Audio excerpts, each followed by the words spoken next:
welcome to the Get Wealth Podcast. My name is Brennan Wiersma. Please be sure to like and subscribe if you haven't already. Last video, I think we were at around 20, 23, 24 subscribers. We're sitting at around 37 now, so awesome. It's not much, but it's honest work. So we're on our way. Today, I have the pleasure of sitting down with Grant here, owner of John Hancock Barbershop and founding Fathers Collective. Yes, correct. Yeah. I think the number one brewery in the world, right? No, so that'd be awesome. No, we're the largest self-serve tap system in the state, and then we're I think we're the fifth or sixth largest self-serve in the country. So, yeah. And that's because of the large variety. Was it 65 taps in our tap room downstairs. So hence we figured we're at a tap room, we'd have a beer or two or three. Yeah, cheers, by the way. So cheers. I guess you got to cheers, you got to drink, right? Something like that. But yeah, I gotta say, I really appreciate you taking the time to do this interview.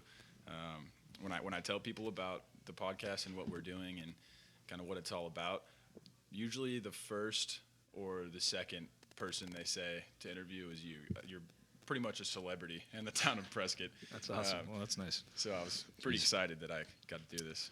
Cool. Well, thanks, man. I appreciate it, you guys both. I know you guys are seeing myself and Brennan, but back behind the thing running everything is Kenny. So thanks, Kenny, for being here. Appreciate it, buddy. Kenny deserves all the credit, really. Dude, it's always the guys behind the scene that make everybody else shine. So. Yeah, no kidding.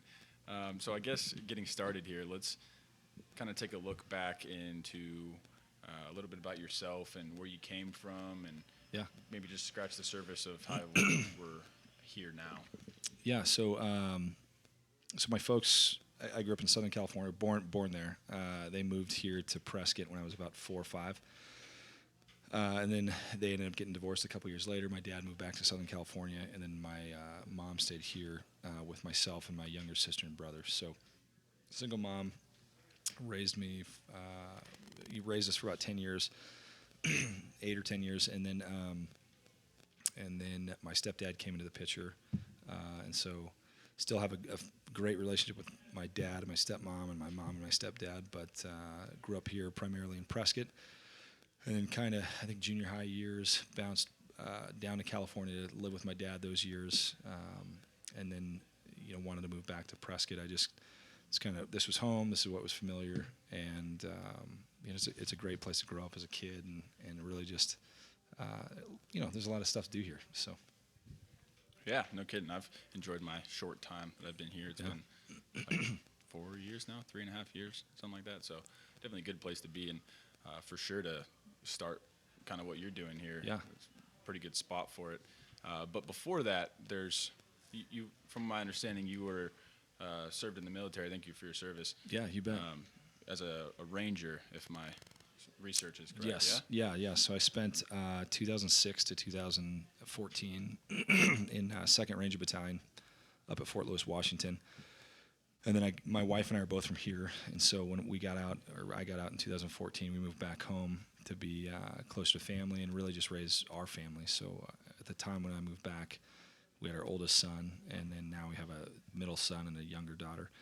And so 8 and 5 and 3 or 4, and it's been hectic trying to do all this with having kids and my wife working full time. And so and I ended up staying in the National Guard. So I got out of active duty, stayed in the National Guard in the state. So I've been doing that the last 5 years as well. So juggling a lot of different hats, and it's hectic, but it's honest work. Yeah, so. I love it. And I'm always curious.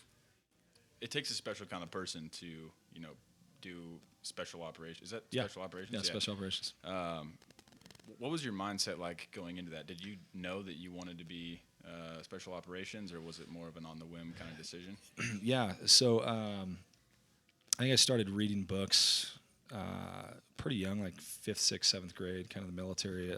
At that time, all those books were Vietnam-era books. I remember reading stuff about the SEALs and SFs, or Special Forces, Green Berets, and Rangers, and long-range patrol guys in Vietnam.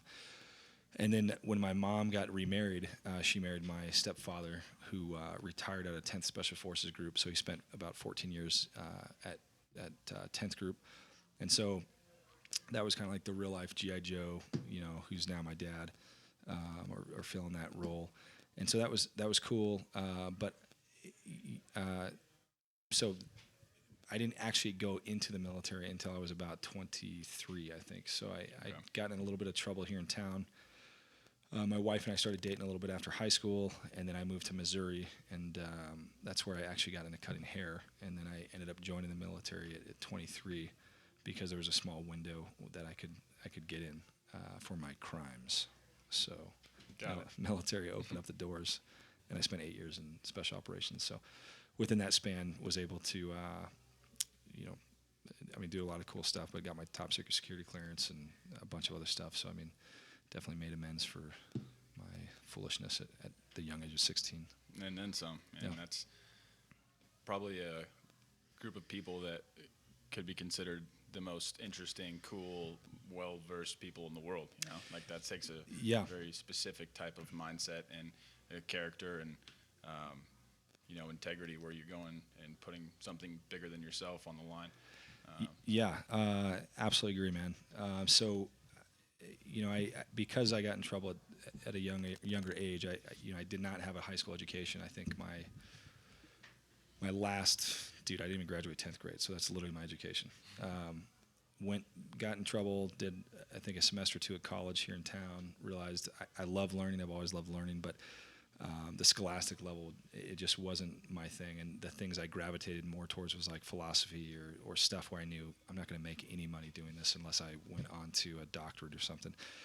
But I kind of always been creative and trying to do my own thing and finding my own niche and wanting the autonomy of that in my life. And so when I joined the military, it allowed me to kind of hone maybe some of the absent-mindedness or who I was as a young man into more of the discipline and the intestinal fortitude that you really need to kind of mature for me as a young man into a grown man. So opened up a lot of opportunities. There was a ton of solid experiences. I did a bunch of deployments to Iraq and Afghanistan. Like you said, it was all special operations stuff. So just all the stuff you see in movies and ripping around on little bird helicopters and regular helicopters and jumping out of planes and all sorts of fun stuff. So it very much was like what you saw in the movies. That's what we got to do. And then, of course, if any of the veterans out there watching, there's always the hurry up and wait. And so there's years of not doing anything in the context of cumulative time. So everybody jokes about that stuff. Cool. Okay. So, that in itself seems like a life's worth of work, but you're doing so much more than that. You got, I really want to get into what the Founding Fathers Collective is about and John Hancock, but I guess starting from the first thing, how did you get into haircutting? Where did that come into the picture? Yeah, so my wife and I were dating at the time. After high school, we broke up after about 2 years. She's always been way more motivated and driven than I have been. So she went to ASU to go finish her bachelor's degree, and I moved to Missouri. I had a pastor friend of mine that invited me out there. So I moved out there, was living out there for, I think, the first day. I moved in with one buddy and his parents for a couple weeks until I found my own spot.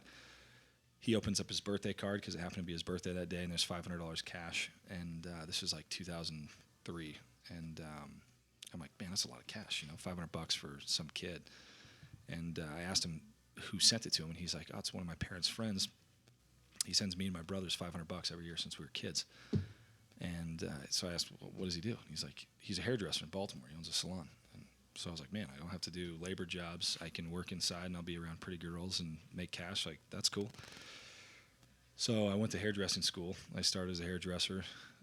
And then got a killer job at a salon. I was living in Springfield, Missouri at the time.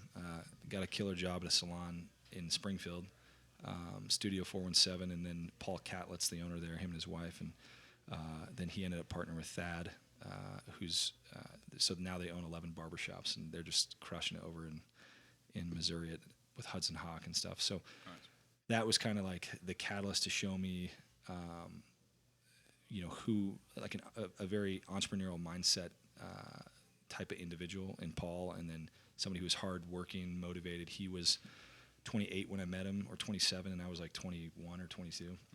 So I worked for him for a couple years, and we stayed in contact, and we're still buddies. And he was at that age for me very impactful to see kind of like not the working aspect, but like what it's like to be an entrepreneur, a business owner, and really just speak your dream and your vision into creativity and actually speak it into existence. So then I went and joined the military. So I love it. Yeah, those are, I mean, the two fields that you come from. I'm always so interested in the mindset of someone who's, going to war, that kind of stuff. Mm-hmm. It takes a special kind of person, a special mindset, and then also on the other side, the entrepreneurial mindset.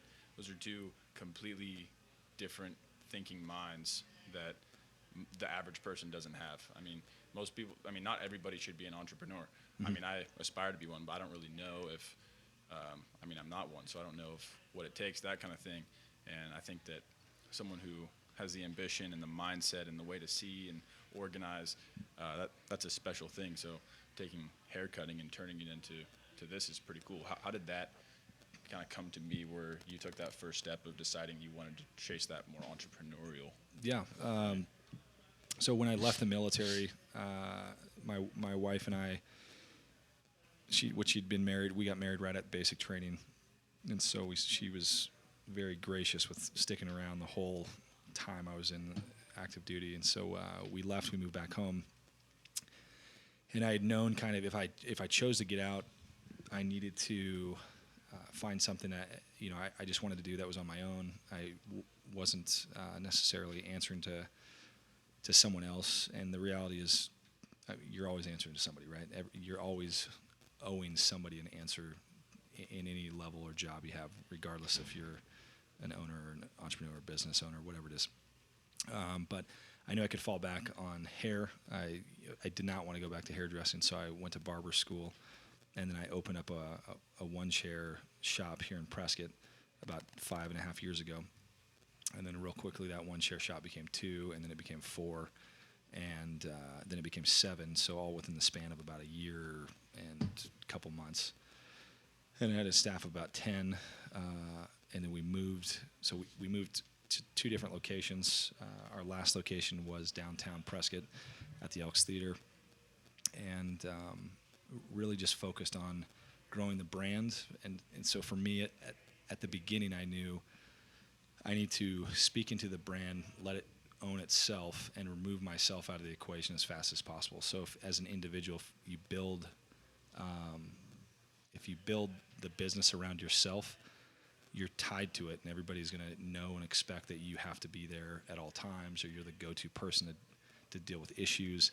And the best thing you can do as a business owner or an entrepreneur is, really set the systems in place that will allow you to kind of step back and stop being a technician in the business, but really either manage or run the business itself. And so then from there, you can start growing and capitalizing on your time, which is the most important as a business owner or entrepreneur, and really find other individuals you can bring in or partner with that will fill those voids and gaps that you naturally don't have. So for me, my strengths, are networking, vision, like big picture. I have enough dabbling that I can make stuff work and operate in the context of knowing that you need systems set in place, and that's probably a lot of the military side of me. But really, that's not my strength whatsoever. And so when I got about 3.5 years into the business, we were doubling every year income-wise and getting busier and everything like that. I ended up partnering with a childhood buddy of mine here in town, Jesse Burke, and that's the gentleman who, that's how his mind works. And so we're kind of like the yin and the yang to where, I just explained all my strengths, but all his strengths were like everything I didn't have that I knew I needed. And then likewise, all my strengths were stuff that he didn't have that he knew he needed. So we ended up, I brought him on board as a consultant at first, because that's kind of, at the time, that was the role he was filling as a career for a couple years. And him and his wife had moved here, they were born here and moved back about the same time my wife and me did. And so hired him as a consultant on a 6-month, kind of contract. And I'll never forget the words he said, because it really spoke into like the wisdom of who he was, and then even his entrepreneurial mindset, and understanding the value added plus that he needs to bring to the table. But one of the very first things he said after he started looking at the business and what we're doing, he's like, if I can't pay for myself within this first month, then you should fire me, or like I'm going to fire myself because I'm not bringing anything added to the table. Like you're paying me to do a job and really assess and dig down deep into your business. And if I can't figure out how to make it run more efficiently or effectively, or remove you out of some of your duties and responsibilities, and like really set better systems in place and pay for my value and what I'm adding to you, then I don't need to be here. And he did it within like a couple, probably 20 minutes, because I'm so jacked up. So, but from that, we started working together, and then realizing real quickly, like, hey, we got a good thing going. And there was kind of all these other ideas in the periphery and in my mind in the past, and then he had some of his stuff as well. And so it really was a good, healthy collaboration between the two of us to start Founding Fathers. And so we started that back in 2018. And at the time, it was just vision casting and kind of storyboarding a business plan and coming up with ideas that we wanted to put into place, and then really just implementing what that looked like moving forward. So, whoa, I mean, all right, we should probably clip that. However, there's some gold right there. Thanks. As far as entrepreneurial mindset, advice, that was money. There was a lot there. All right, so just kind of working through that. I think we started off with, you started here in town, and you said was it 7 employees?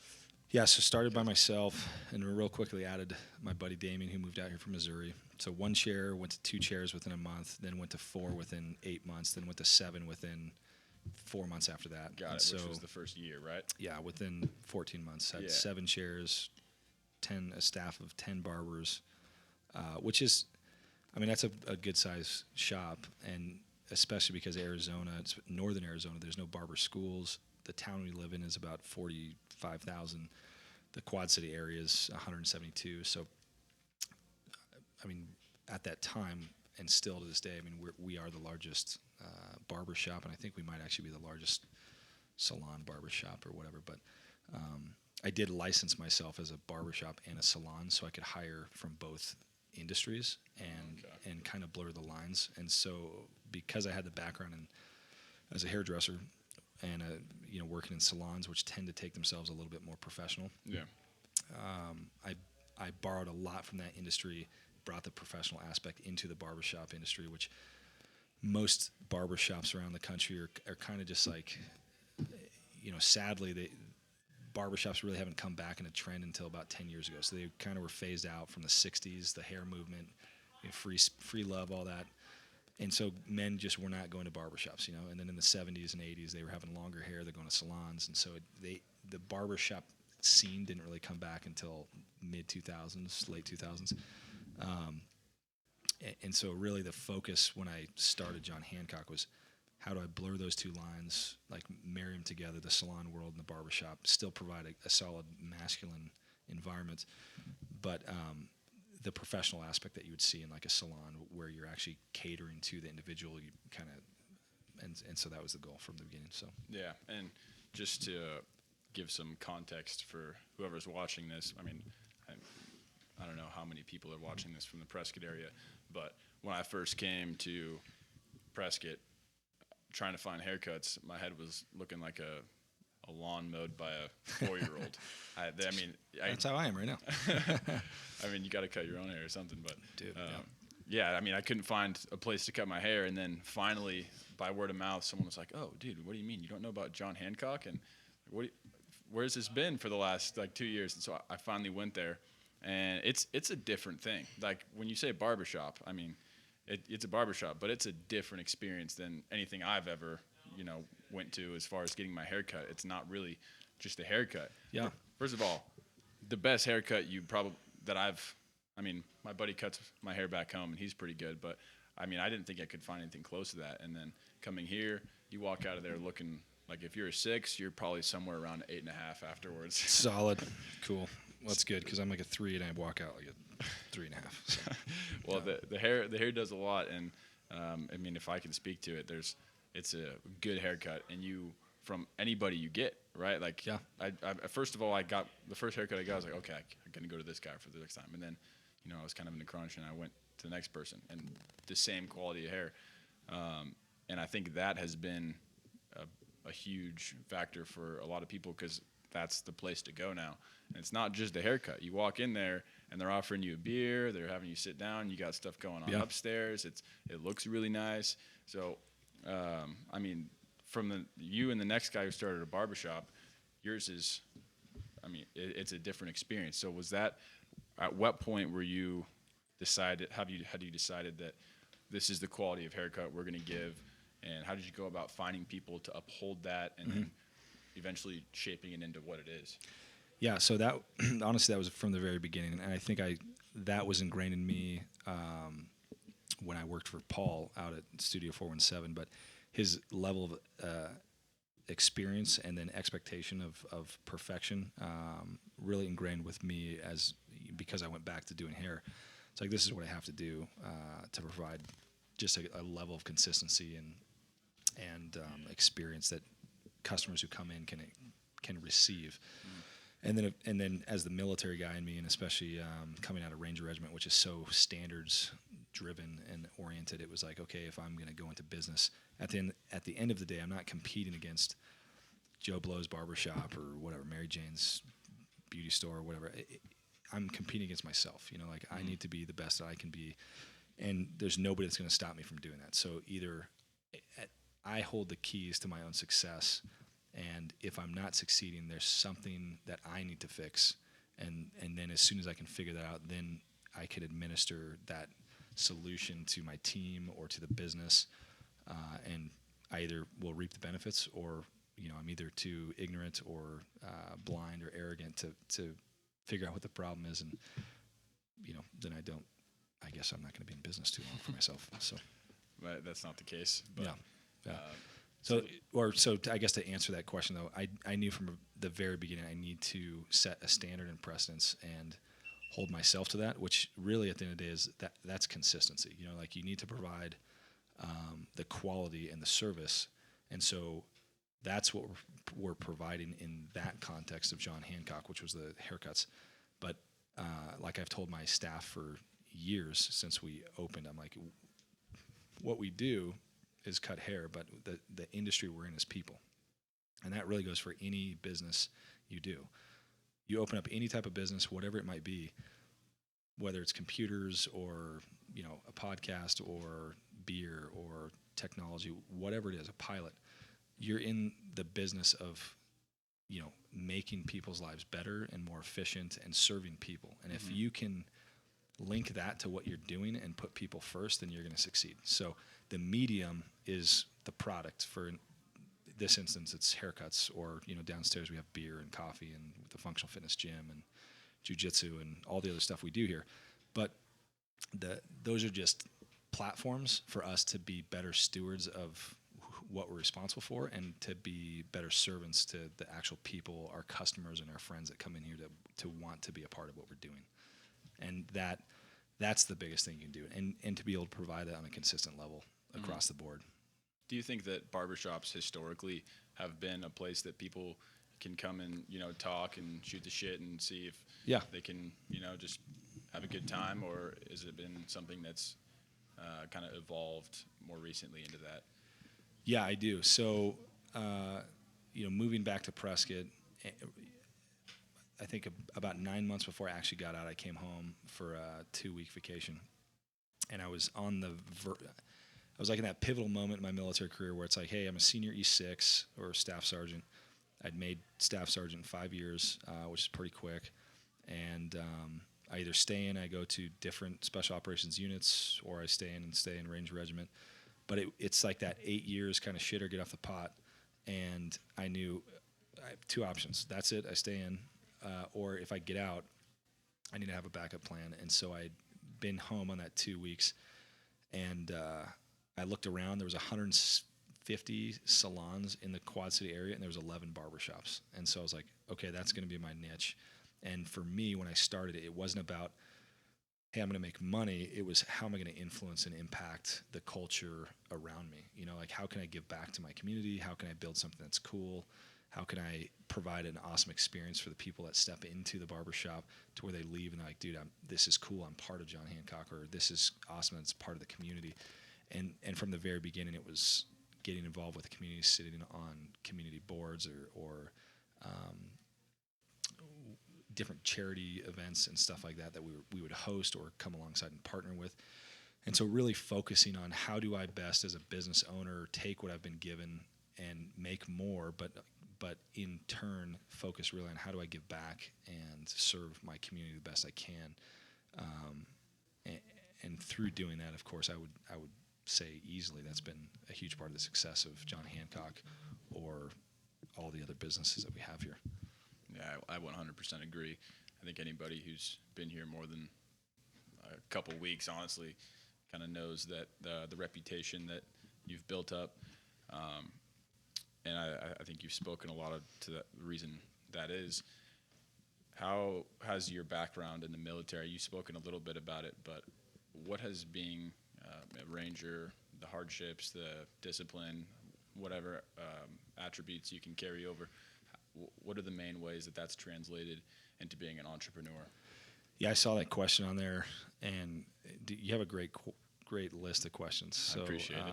Thought about it hard. But the very first word that popped in my head was hope. And so there's plenty of other words, but I don't think I've in that capacity maybe before this interview, but I think as an entrepreneur you have to have hope and vision and drive, of course, in what you're doing. So what are you trying to provide? What are you trying to encapsulate and sell to people? And that, a lot of that is hope, man, because at the end of the day, it's like, look, you either believe in yourself or you don't, you know, whatever you're trying to sell to people. And everybody at the end of the day is either we're selling something, you know, even if it's you're selling yourself to, like, for a job interview, or you're selling yourself for a position or whatever it is. And that might come off as like a negative connotation in, you know, kind of like crony capitalism or something like that. But I think really at the end of the day, it's like, look, if you want to succeed in life, you have to believe in yourself. You have to have hope in what you're doing, what you stand for, and really put yourself out there. And coming from the military, and especially like all the crazy stuff you go through, and just having that mindset of like, I'm not going to quit.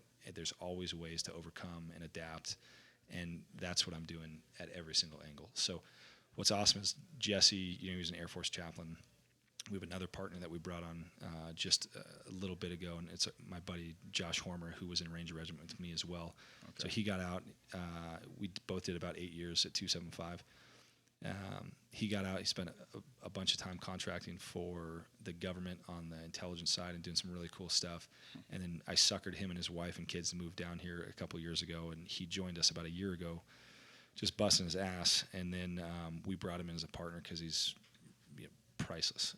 So all that to say, the three of us that run this whole thing, very much so, like, you hit a wall, you go over it. You hit a wall, you go through it, you go around it.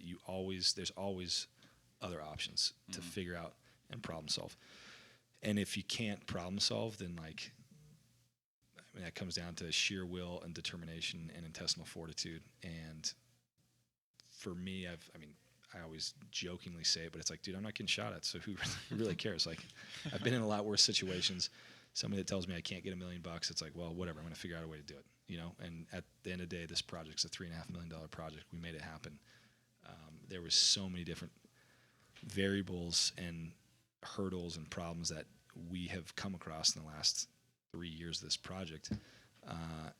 And really it comes down to, once again, people, you know, like, we hope in ourselves, we believe in ourselves and what we're doing, but really it's like, how do you sell that vision to other people? And really having the humility to understand other people don't get what you're trying to do, and so you can't blame them for not wanting to believe in you. You know, you just have to find the right person and once you find those people or that individual or whatever that is, then you got traction, right? Yeah. And so you can move forward.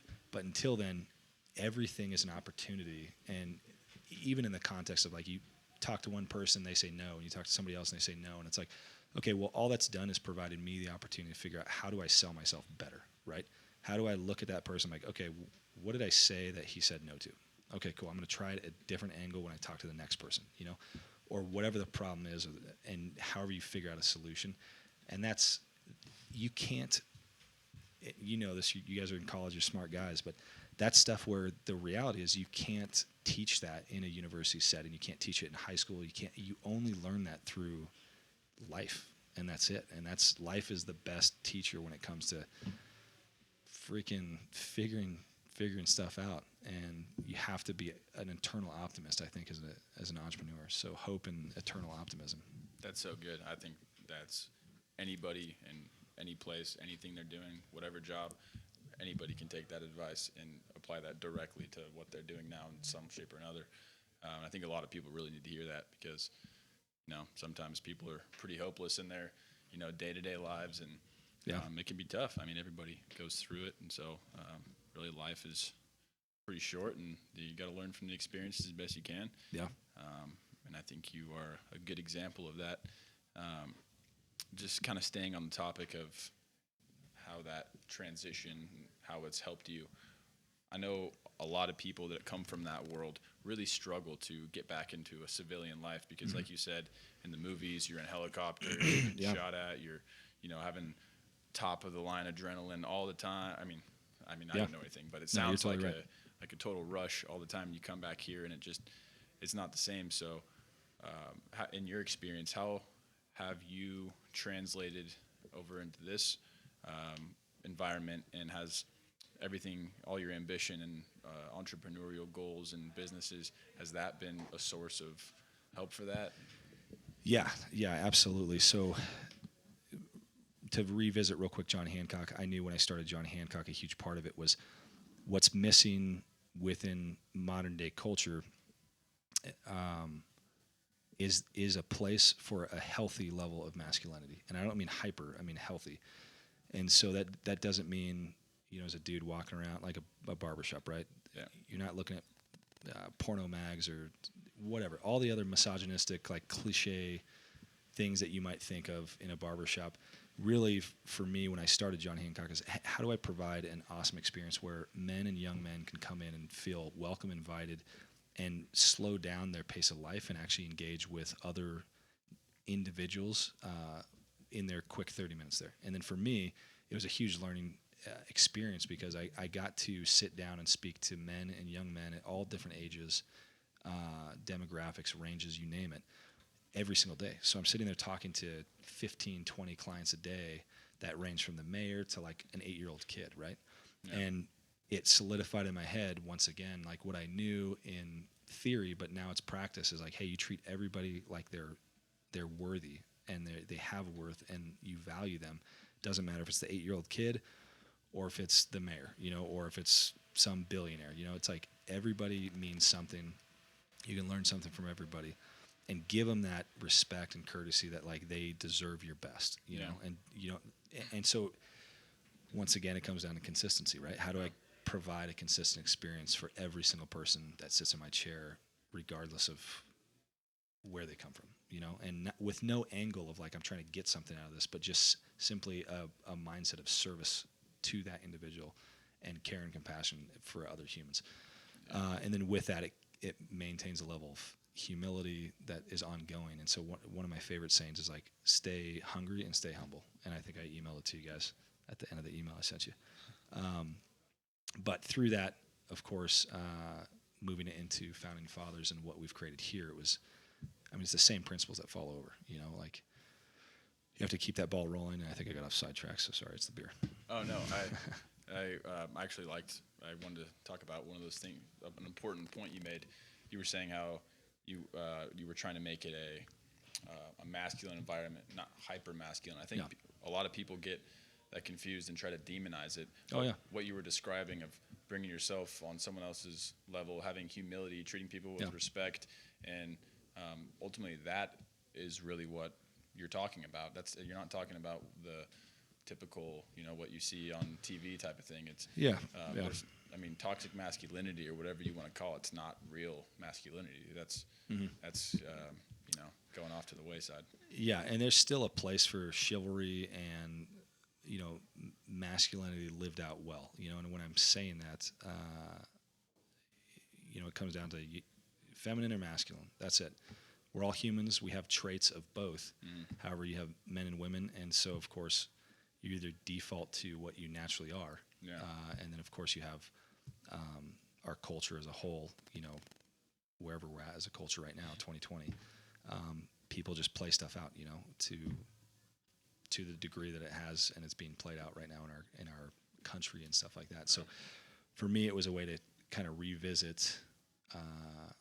I think better times within history, really expect the best for myself, the people that I run into, and hold a level of standard there, and then invite people into that. And I believe that's what attracts people to John Hancock. And when I say people, it's not just men. I look outside and probably every day, easily half of the people that come in here are females, and from all ages and demographics. And when we were building this place, that was one of the things that we had to question ourselves. I mean, we're all married dudes. We have kids. We're all veterans. We're all in our mid-30s. And it was like, how do we build a place that on the outside might come off as like hyper-masculine or whatever, super patriotic or you name it, like all the cliche terms. And at the end of the day, it's like the individual that looks from the outside in, they don't define who I am as an individual. Like I do. I get to do that, you know, and then I get to show them that they're wrong. Or hopefully allow the ability for their paradigm to shift, and they see like, okay, man, that guy, for all intents and purposes, fits every single mold I thought of a military guy. The cliche tattoos, he was a sniper, like all the stupid cliches. And then as soon as they talk, they're like, oh man, he's totally not who I thought it was. And that's awesome. Like all of the three of us, for that matter, all of humanity, you have that ability to change people's paradigms. And so when we were starting Founding Fathers, and we very much knew like, okay, we're going from John Hancock, which is a barbershop, and the name itself is John Hancock, more based off of the signature experience. And we moved to how do we keep in line with kind of what we've been doing.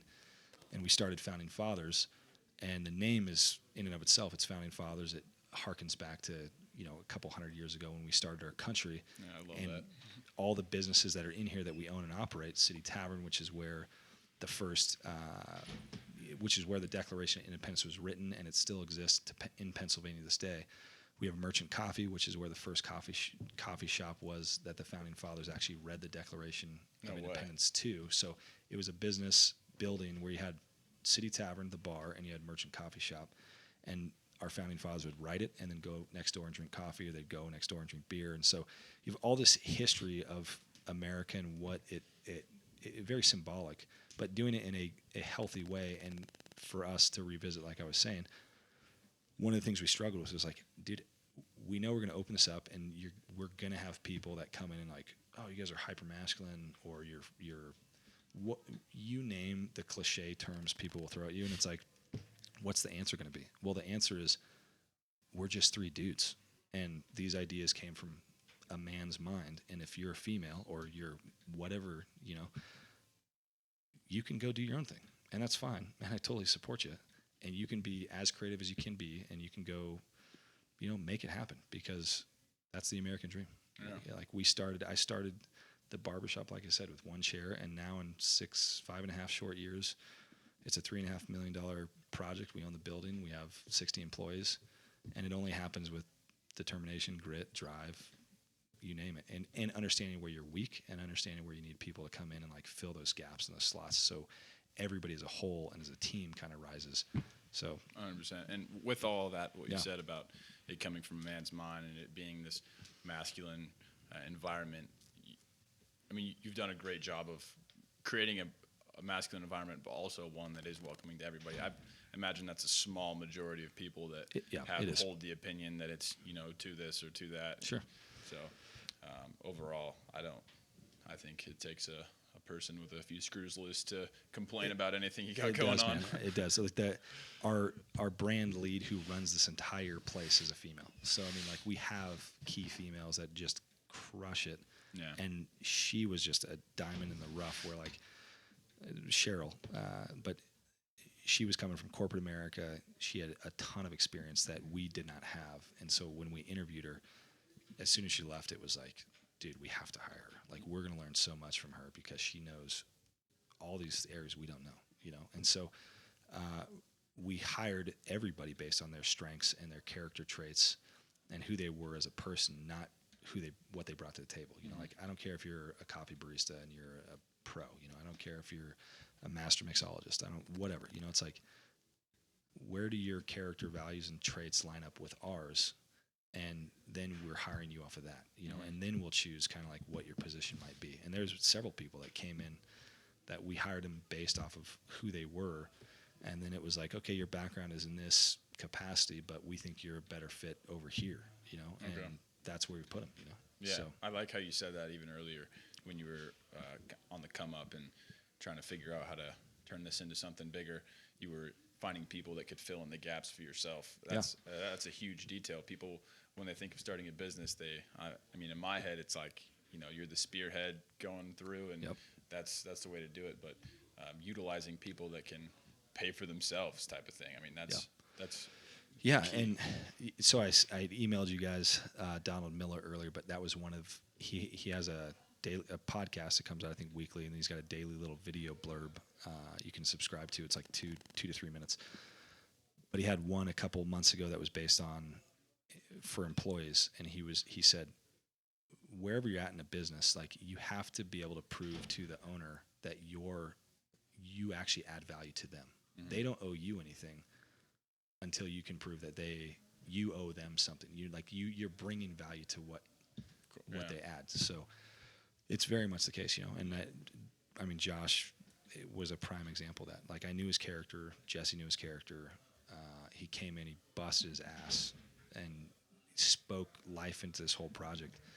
And then in doing that, you know, we were able to visually see it, the manifestation of it. And it was like, you know, what his payout was at the end of the year was like, dude, you get freaking a huge chunk of ownership in this whole project because his character and who he was is that. So pretty cool. That's so cool. I love that. That's you know, I don't want to say it's an underdog story, but it's one of those things where you start from humble beginnings and you just kind of work your way up with people that have good intentions, and you end up with something really cool like this. I mean, not to jump around too much, but I really wanted to talk about. You mentioned you were a sniper, and I mean, that's got to be one of the most elite groups of people out there. I mean, it was. Can you speak to that job a little bit? Some of the stuff that might entail, or the precision, the distance. I don't know. Like, sure. I don't know anything about it. But.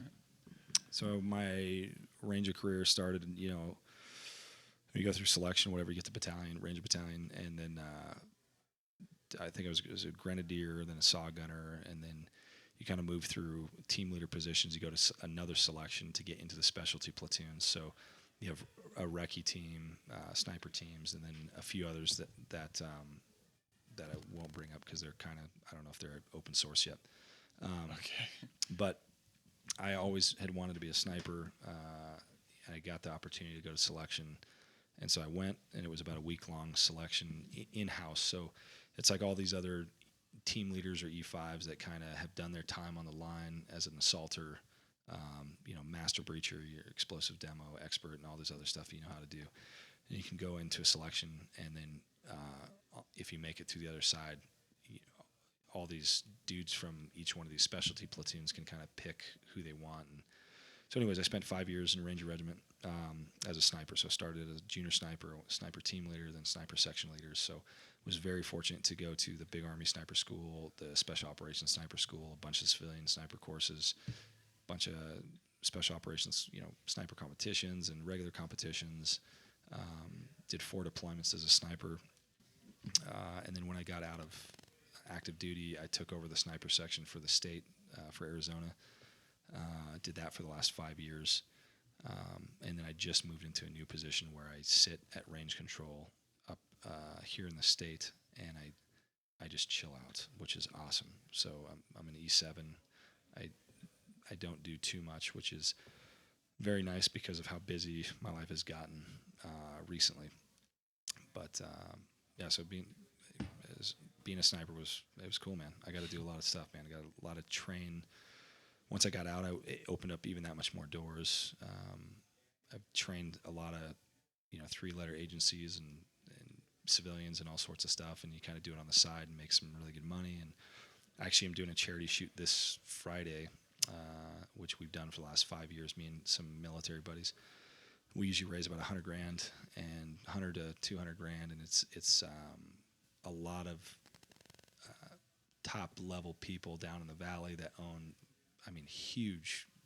Think of like sports teams and all that stuff. I mean, like very big donors. And because of our talent and skill in the military, like we're able to host these charity events, and then all these guys donate money, and then these funds go to help local charities. One of them being child rescue, which helps kids out of sex trafficking. And all I have to do is take a bunch of wealthy guys out and go teach them how to shoot a mile in a day. So it's pretty cool. So once again, maximizing on the skills that I learned in the military, and then how does it translate into the civilian sector, which is, dude, everybody wants to be cool. Or everybody wants to do something fun and exciting. And if I can get past that ego aspect of it, of like, dude, this is what I did and blah, blah, blah. But really just like, hey, I'm here to just teach you how to do it, man. Like, it's not hard to shoot out to a mile. Here you go. Let's do it, And so it's just cool stuff like that. It's been an exciting, I don't know, last 15 years of life. So. Yeah, no kidding. And kind of to speak to your point of not trying to sound too cool. I mean, I don't know if it gets much cooler than you, man. You've done all the stuff. And I can tell you're extremely humble. I'm trying to find the cool stuff to get you to talk about it. Dude, there's no, I just think I was very blessed to serve with men in all facets that were like way better than me. Yeah. So, like very fortunate. So there's dudes out there that are just total studs, and like they're awesome, man. So yeah, man, there's a lot of people in this world. There's gonna be some crazy skilled athletes shooting, whatever. They're out there. Okay, so I mean, I'm jumping all over the place, but you keep saying stuff, and I'm going back and forth. So we haven't talked. We've kind of covered John Hancock for the most part. Yeah. I mean, as much as time permits, maybe. But now, where we're at now, the Founding Fathers Collective. Yeah. You spoke a little bit about kind of how the name, which I think is so cool, how the Founding Fathers, and then the merchant with all the different coffee. Yeah. all the different places that kind of make sense, because I really do believe in the Constitution. I think that's so fundamental and important more than ever today. Yeah, absolutely. So to have something like this to kind of just remind people of that is cool in itself. But you also got a lot of stuff going on here. So maybe speak about what you're offering to the community, because it's a lot. Yeah. So we're doing. So we have City Tavern, which is the 65 wall beer tap wall. So we have beer, wine, cocktails. We even have root beer for kids, which is awesome. We have 7-6, which is a members only kind of hidden speakeasy bar. We have Founders Gym, which is a functional fitness gym. We have a locker room and shower room on the south side of the building. We have Liberty Mercantile, which will be kind of like a, excuse me, not COVID. Liberty Mercantile, which is more focused on a lot of retail stuff, just cool, like one-off items that are either made in America or just made by artisan craftsmen. So either apparel for us and the brands, or cool money clips, or you name it, knives. And then we're using that as a catalyst to kind of launch the online stores, so we can sell, because everybody's buying stuff online. I'm a sucker for Instagram and Facebook when I used to have accounts, and I would just late at night, like, I don't know what that is, but I think I need a pen that has 17 colors, So, you're always just buying stuff just at the whim. So we'll kind of use those mediums for Liberty Mercantile, and then of course to kind of sell stuff here in town, or in the store. And then we have a buddy of ours, Rob Johnson, that owns the Jiu-Jitsu Academy. So that's been around town for about a decade. And then now it's called Mountain Club Jiu-Jitsu, and Rob has just got a heart of gold. The guy's like a total professional, whoop all our asses at the same time. But he has a huge passion for community outreach and service, and my kids have been going to him for like the last 3 years. He is a phenomenal teacher, and he expanded 3 times the size he was in, and I mean, I walk over the last couple of days or the whole last couple of weeks, and it's like, I know he's going to have to keep growing.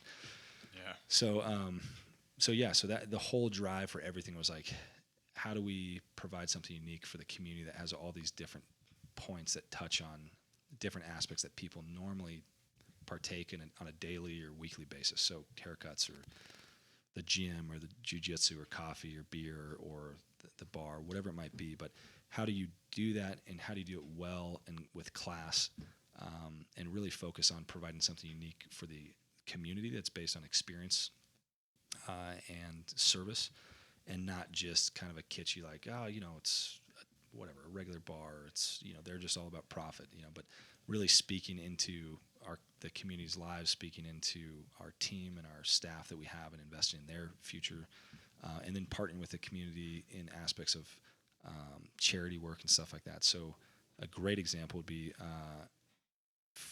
the elections that are coming up. Yeah.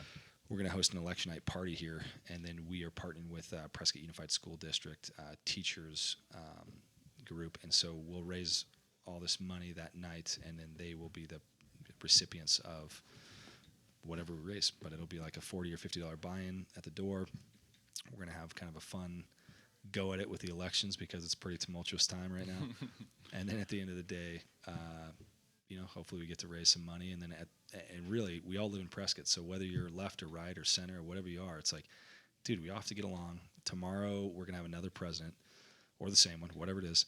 And I hope at the end of the day, it's like, man, this was a good event, and that guy sees things the different way I do, or that lady does, and you know what? We were sitting here drinking next to each other, and it was a good time, and like whatever. So we think with a name like Founding Fathers, it really allows us to hopefully uphold a lot of those constitutional values that we hopefully are not lost within our country, and invite people back into a place where you can have healthy discourse, and it's good to think and actually process and think for yourself and not rely on freaking media, but engage people in some type of focused camaraderie and thought process, that is not just regurgitated nonsense. So, yeah, that's so important. I mean, just the idea of building it off of those ideas works so well because we've built the greatest country to ever exist off of those values. Yeah. And so building a business off of that, I mean, I don't know how you thought of that idea, but that's crazy. I don't know what the word is, intuitive. That's I love everything about it. And especially, it's not just those values that is cool. It's you walk in and what you're seeing is really cool. So maybe if you could put yourself in someone's perspective of just walking in, they have no idea. You walk in, you got the coffee shop, you got the 50 or 65 different taps. What does it look like walking in and like a list of everything you got going on?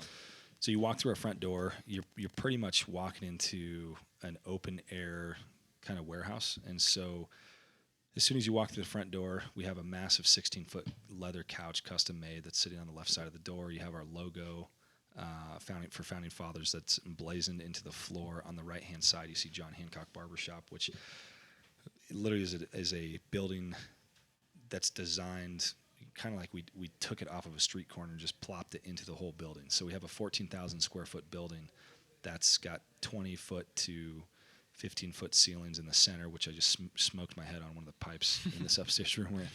But so it's a very open air feel with each one of the concepts kind of having their own unique flair.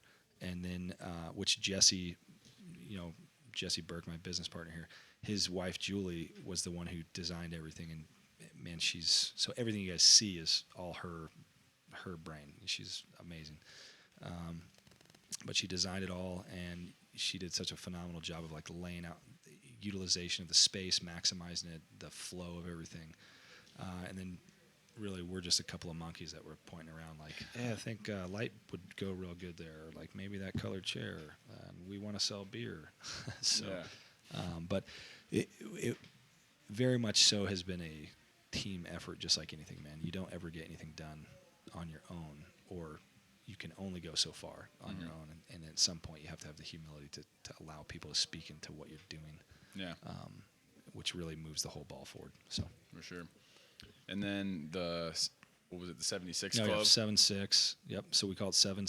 So it's like 1776, but we call it 7-6, which is kind of hidden, which we don't advertise on the website or anything like that. It's like a members only type of exactly.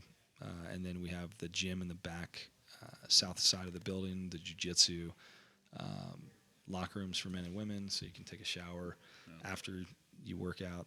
And then we have a massive 3,000 square foot back deck and back patio that sits outside along the trees, alongside like the creek for Granite Creek corridor. So, I mean, it is quite a bit of space that can be utilized for all sorts of different activities and fun stuff. So Yeah, and if anybody in the Prescott area is thinking about coming in here, I was here last weekend. It's a really laid-back environment.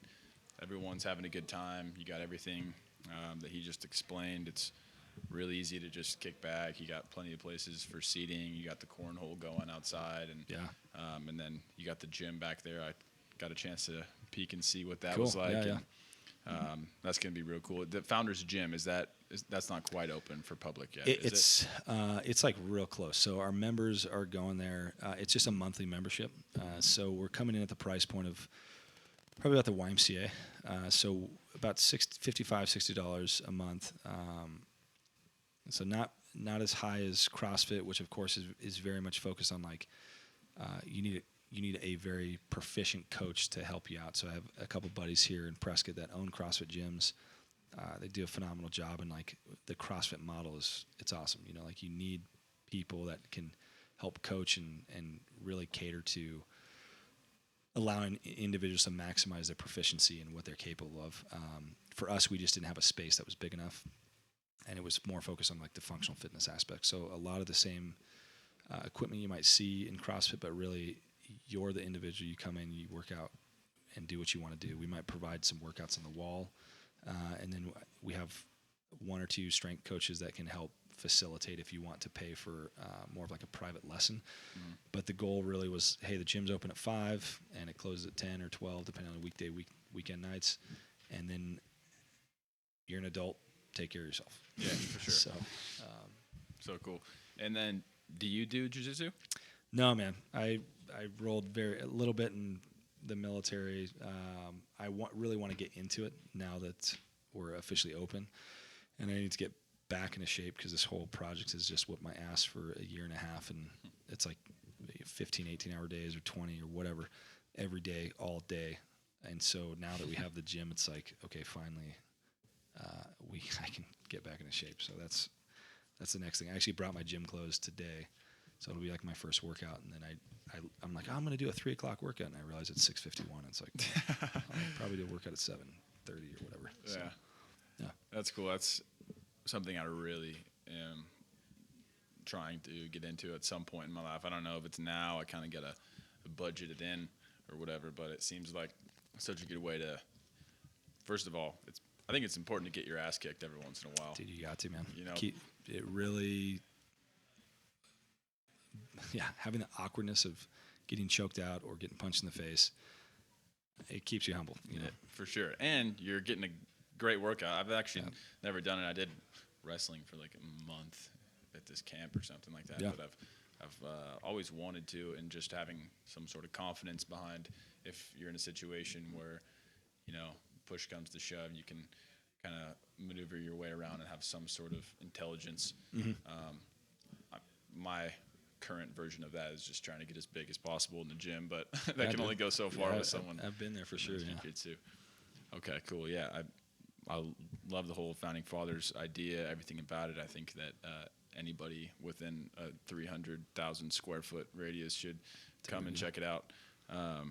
So now, I mean, there's some good questions on here I want to make sure I don't skip over.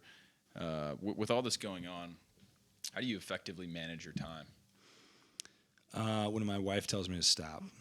Okay. That's kind of like my catalyst. That's probably the biggest thing. So she's been extremely supportive of this whole thing, and has allowed me to dream and like focus on what we're doing. But a great example and like why I canceled on you last week was it was school or fall break or whatever for our kids, which thank God they're back in normal school, and they've been in normal school for 7 weeks, no freaking masks. Amen. And they're just normal. But they went on fall break, and so that was all last week. And like Tuesday night, she's like, "Hey, you need to stop, and we need to go have family time. And we're taking off Thursday through Sunday." And so I was like, "Okay." So I told Josh and Jesse, "It's like, hey guys, I'm done, I'm taking off." So Wednesday night we took off. We went up to Bryce Canyon and just slowed down, and had a trailer and was just able to relax and hike around Bryce and take our kids and just enjoy time, family time. So that's probably like the biggest influencer in me slowing down. I don't think if I had her, I wouldn't slow down at all. And this is going to be ironic, but I know myself as a person, I'm inherently lazy. And so if I'm not actively pushing myself to continue to succeed or like the next best thing, then I'll just sit around and not do anything. Like sit on the couch, watch movies, play video game, whatever it is. But it's like I'm not going to do anything productive with my time. And so joining the military was a huge catalyst of like trying to focus and prioritize like how I spend my time efficiently and effectively, and like what I do with my time. And I think it's something we constantly learn as humans, and some people are far better at it. Jesse and Josh are 10 times better than me. I just constantly just say yes to things, and then I totally live kind of like by my gut, and so it's worked out so far. But at some point, like you limit yourself out, and you need other people to speak into your life and like help you out. So, but I'll hard charge, and like if I feel like that's the right direction, I'm going to go with it. And personally, I would say 9 times out of 10, I'm pretty right. So I love it. Sounds good to me. Let's see here. Do you have kind of staying with the script? Yeah, the script and the time management type of thing. Do you have a daily routine, or are you oriented in that kind of way, or is it just by feel? Do you got like wake up at a certain time? Yeah. Dude, not in the last year and a half, 2 years of this project. No, like prior to this, I definitely did, like where I'd wake up, go to the gym, come home, help my wife with the kids, take them to school. Like it was a lot more regimented and like consistent. But this whole project has been such it's been a total growing experience for all of us involved and our families and stuff. And so there's just no off. It just wake up when you need to, and you just go until you can't, and then you crash, and you just do it like 7 days a week, man. So it's been an awesome experience. But you can't grow unless you're pushing yourself constantly. So for me personally, I don't think, outside of just sheer dogged determination as being the driving factor in my life for the last year and a half, there's been no discipline at all. Yeah. Really, it's just like I just have to wake up. I have to, take my kids to school. I have to come in to work. I have to work till like 10, 12 at night, whatever it might be. Wake up sometimes in the middle of the night, do work. Like it's just been a constant. So that's good. That's what it's all about. Yeah, it's going to pay off. I mean, it's tremendous fear. And then how did you handle that moving forward? Yeah.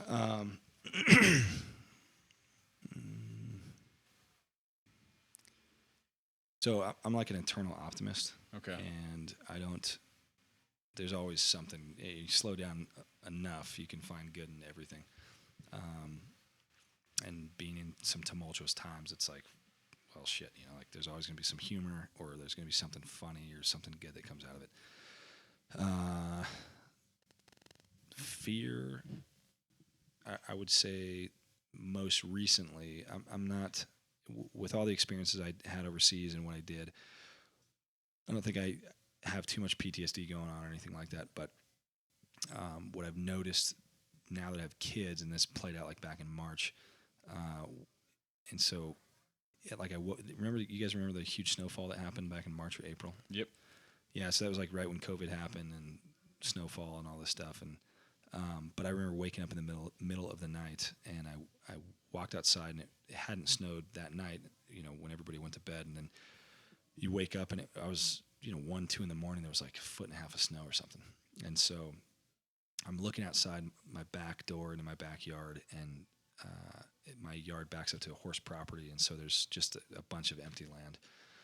And I'm looking out there, and everything's white and beautiful, and I had this like gut-wrenching feeling, which was has kind of been uncommon, but it was that feeling of kind of like, okay, I'm no longer the hunted, I'm being hunted right now, and I know what that feeling is, because operationally, probably 99% of all my missions were at nighttime, and so we were always going in at nighttime to get dudes, and I know what it's like to be on the other side of that door and sneak into people's houses, or climbing through windows, or just be sneaky or very not sneaky, and you're using explosives and you name it. But it's like, it was a gut-wrenching feeling of like, man, it was very,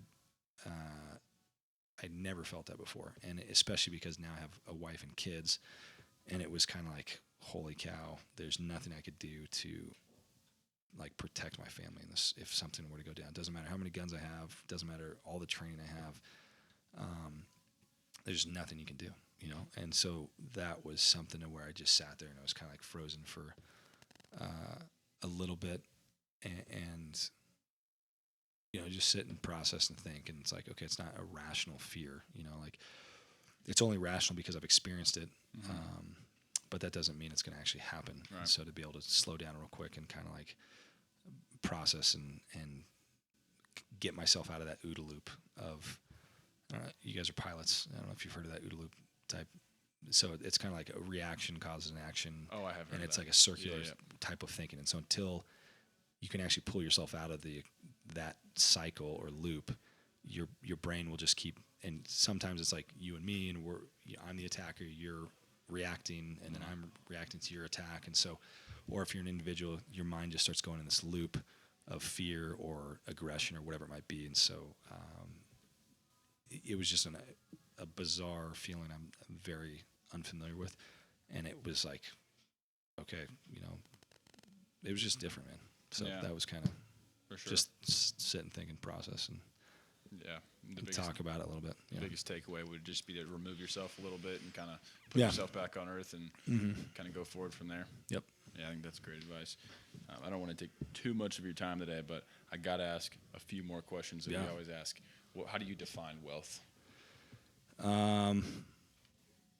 Man, time. Okay.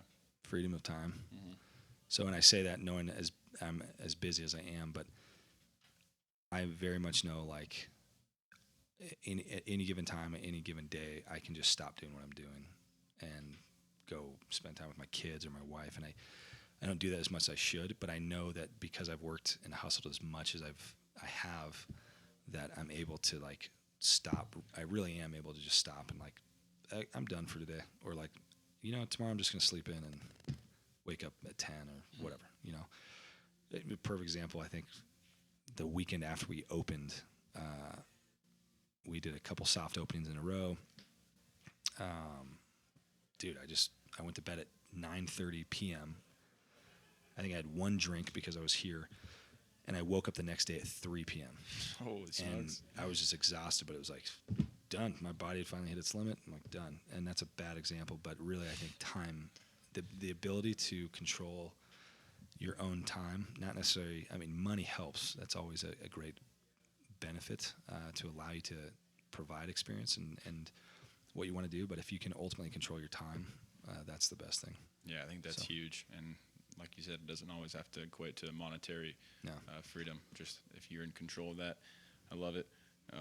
Is there a book you would recommend to us? We try to ask that, and we're kind of compiling a list. That's a good one.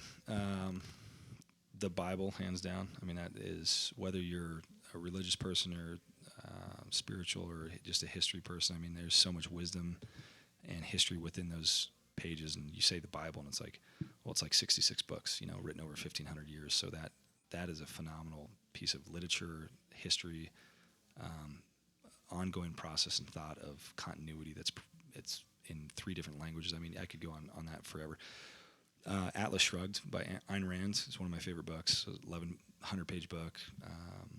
She was like she escaped the gulags back in the 50s, came to America, created her own form of philosophy, which I don't fully adhere to, but I think it's materialistic objectivism. But if you guys heard of that book at all? I haven't. Dude, it's a must read. It's like a 1,100-page book. I've read it a few times, but it's a novel, and it's a sweeping tale of just these titans of industry back in the 50s. So you have these characters that are just larger than life. You fall in love with them, and her level of writing and how descriptive she can be, and the monologues and the dialogues. It's fascinating. She's such a phenomenal writer and just understands like human psychology and the psyche. And then what am I reading lately? I think lately I picked up again 21 Laws of Leadership by John Maxwell. So great book. I think everybody at some level is a leader, whether you're a leader of yourself or as you continue to grow and learn yourself, you have to be leaders of your family or your peers or whatever it might be. And so to be able to know yourself and then to hold yourself to accountability and then teach yourself continually and allow other people to speak into that, that's priceless. So leadership is key. It's great. I think, first of all, the greatest book of all time, probably the Bible, and then I'm definitely reading all the rest of them. So Sweet. That's what we're doing. And anybody watching this, don't take anything this guy says lightly. All right, to kind of wrap things up, what's the future looking like? What's your big picture, ideas, plans, investments? What are you looking at? So running for city council next year for Prescott. And then we already have 3 other locations that we're kind of spotting out. So Prescott Valley, North Prescott, we have a location like real close to us right here, but very much focused on, we collectively see ourselves as, we're a company that is building a brand, and so the brand is Founding Fathers or whatever it might be. It's not just beer or haircuts or whatever it is, but we're selling an experience, we're selling a brand. And our focus very much so is like, how do we live out our values and principles to our team that's around us, to the people that are around us, and allow people the ability to like hold us accountable to that. We hold ourselves accountable, but how do we speak that into existence and then invite people into that, into a ability or a place where they can actually believe that it's okay for themselves to be better, ideally. And so we're a brand-driven company. Doesn't matter what we're doing.